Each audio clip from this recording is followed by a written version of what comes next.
Tuloy po tayo sa balitaan sa News at 1. Balikan po muna natin ang aming kasamang si George Bandola na nakatutok po dyan sa may Zamboanga International. Kaugnay nga po ng naganap na press conference ni Pangulong Aquino. George, go ahead.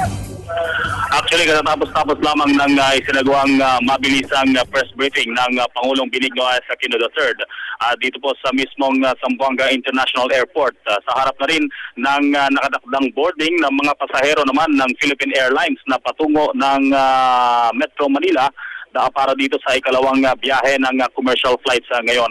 At sa aking ginawang pareham dito kay DepEd Secretary Armin Luistro, na nandito rin ngayon at kasama sa mga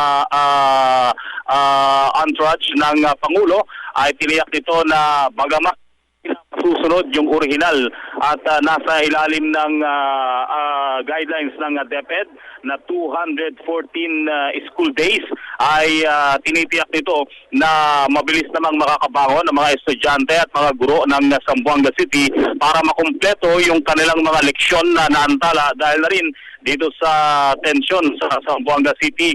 Malinaw sa sinabi nitong si DepEd Secretary Luistro na ang mga estudyante at mga teacher na naapektuhan dahil sa maaaring pagkawasak ng kanilang mga eskwelahan o dahil sa pagkakantala ng kanilang ay i-integrate sa eskwelahan na buo pa, o ibig sabihin ay dun sa medyo hindi naapektuhan ng conflict area at i-integrate sila doon. Magkakaroon ng mga special classes para sa mga ito para makahabol yung mga estudyante sa kanilang mga asignatura at mga leksyon na nahuli dahil na rin sa nangyaring tensyon.